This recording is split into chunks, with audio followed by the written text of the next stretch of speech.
Dengan gembira bersama melangkah, kita semua menghadap Tuhan. Bertepuk tangan nyanyi sukaria, sebab besar kasih setianya. Angkatlah hati jiwa, mohon rahmat berlimpah, agar kita pun pantas berkenan kepadanya. Satukan kami umat-Mu ya Tuhan, dalam Kristus jadi satu warga, hingga kami sehati dan sejiwa memuliakan nama-Mu Tuhan. Bila Kau izinkan sesuatu terjadi, ku percaya semua untuk kebaikanku. Bila nanti telah tiba waktunya, ku percaya kuasa-Mu memulihkan hidupku. Waktu Tuhan pasti yang terbaik, walau kadang tak mudah dimengerti.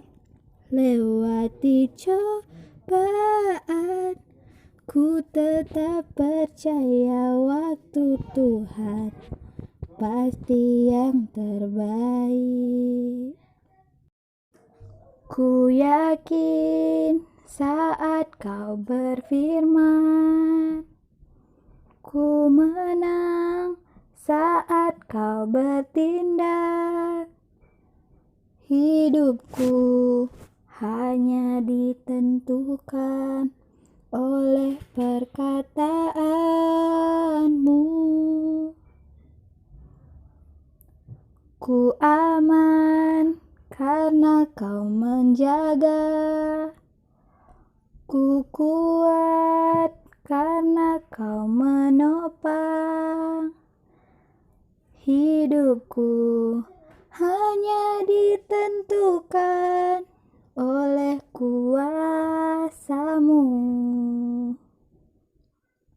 Bagi Tuhan tak ada yang mustahil. Bagi Tuhan tak ada yang tak mungkin. Mujizatnya disediakan bagiku, ku diangkat dan dipulihkannya. Sekarang teman-teman, mari kita berdoa dengan membuat tanda kemenangan kita dalam nama Bapa dan Putra dan Roh Kudus. Amin. Bapa kami yang ada di surga, dimuliakanlah nama-Mu, datanglah kerajaan-Mu, jadilah kehendak-Mu di atas bumi seperti dalam surga. Berilah kami rezeki pada hari ini, dan ampunilah kesalahan kami, seperti kami pun mengampuni yang bersalah kepada kami. Dan janganlah masukkan kami ke dalam percobaan, tetapi bebaskanlah kami dari yang jahat. Salam Maria, penuh rahmat Tuhan serta-Mu, terpujilah Engkau di antara wanita, dan terpujilah buah tubuh-Mu, Yesus. Santa Maria, Bunda Allah, doakanlah kami yang berdosa ini, sekarang dan waktu kami mati. Amin. Aku percaya akan Allah Bapa yang Maha Kuasa, pencipta langit dan bumi, dan akan Yesus Kristus, putranya tunggal Tuhan kita, yang dikandung dari Roh Kudus, dilahirkan oleh perawan Maria, yang menderita sengsara dalam pemerintahan Pontius Pilatus, disalibkan, wafat, dan dimakamkan, yang turun ke tempat penantian, pada hari ketiga bangkit dari antara orang mati, yang naik ke surga, duduk di sebelah kanan Allah Bapa yang Maha Kuasa. Dari situ akan datang mengadili orang hidup dan mati. Aku percaya akan Roh Kudus, Gereja Katolik yang kudus, persekutuan para kudus, pengampunan dosa, kebangkitan badan, kehidupan kekal. Amin. Bapa yang kekal, kupersembahkan kepadamu tubuh dan darah, jiwa dan kealahan Putra-Mu yang terkasih Tuhan kami Yesus Kristus, sebagai pendamaian dosa-dosa kami dan dosa seluruh dunia. Demi sengsara Yesus yang pedih, tunjukkanlah belas kasih-Mu kepada kami dan seluruh dunia. Demi sengsara Yesus yang pedih, tunjukkanlah belas kasih-Mu kepada kami dan seluruh dunia. Demi sengsara Yesus yang pedih, tunjukkanlah belas kasih-Mu kepada kami dan seluruh dunia. Demi sengsara Yesus yang pedih, tunjukkanlah belas kasih-Mu kepada kami dan seluruh dunia. Demi sengsara Yesus yang pedih, tunjukkanlah belas kasih-Mu kepada kami dan seluruh dunia. Demi sengsara Yesus yang pedih, tunjukkanlah belas kasih-Mu kepada kami dan seluruh dunia. Demi sengsara Yesus yang pedih, tunjukkanlah belas kasih-Mu kepada kami dan seluruh dunia. Demi sengsara Yesus yang pedih, tunjukkanlah belas kasih-Mu kepada kami dan seluruh dunia. Demi sengsara Yesus yang pedih, tunjukkanlah belas kasih-Mu kepada kami dan seluruh dunia. Allah yang kudus, kudus dan berkuasa, kudus dan kekal, kasihanlah kami dan seluruh dunia. Allah yang kudus, kudus dan berkuasa, kudus dan kekal, kasihanlah kami dan seluruh dunia. Allah yang kudus, kudus dan berkuasa, kudus dan kekal, kasihanlah kami dan seluruh dunia. Terima kasih Tuhan atas pernyataan Tuhan yang tetap kami rasakan sampai saat ini. Terima kasih juga Bapa atas napas kehidupan yang tetap Kau berikan pada kami di pagi hari ini.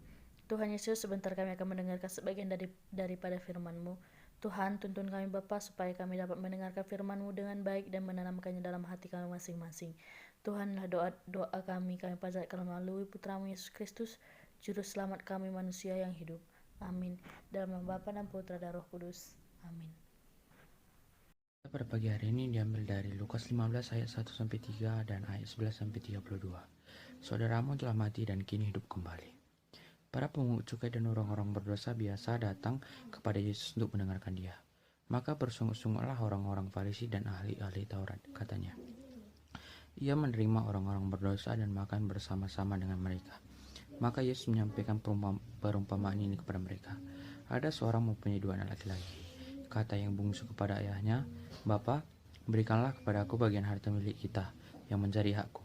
Lalu ayahnya membagi-bagikan harta kekayaan itu di antara mereka. Beberapa hari kemudian, anak bungsu itu menjual seluruh bagiannya itu, lalu pergi ke negeri yang jauh. Di sana ia memboroskan harta miliknya itu dengan hidup berfoya-foya. Setelah dihabiskannya harta miliknya, timbullah bencana kelaparan di negeri itu, dan ia pun mulai melarat. Lalu ia pergi dan bekerja pada seorang majikan di negeri itu. Orang itu menyuruhnya ke ladang untuk menjaga babi. Lalu ia ingin mengisi perutnya dengan ampas yang menjadi makanan babi itu. Tetapi tidak seorang pun yang memberikannya kepadanya. Lalu ia menyadari keadaannya. Katanya, "Betapa banyak orang upahan Bapakku yang berlimpah-limpah makanannya. Tetapi aku di sini mati kelaparan. Aku akan bangkit dan pergi kepada Bapakku dan berkata kepadanya, Bapa, aku telah berdosa terhadap surga dan terhadap Bapa. Aku tidak layak lagi disebutkan anak Bapa.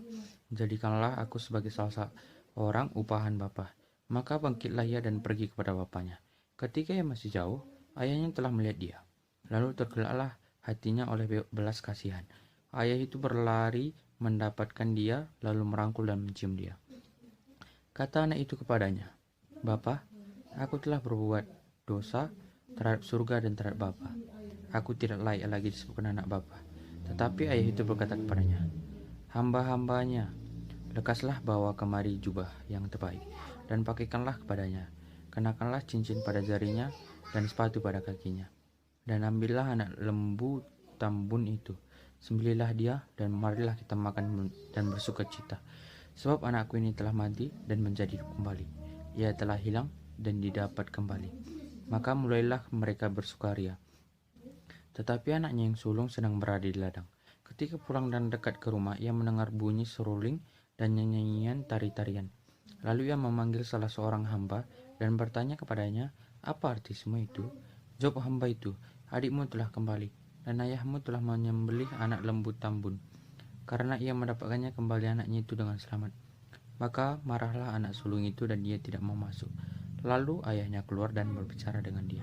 Tetapi ia menjawab ayahnya, katanya, "Telah bertahun-tahun aku melayani Bapa, dan belum pernah aku melanggar perintah Bapa. Tetapi kepada aku belum pernah Bapa memberikan seekor anak kambing pun untuk bersuka cita dengan sahabat-sahabatku.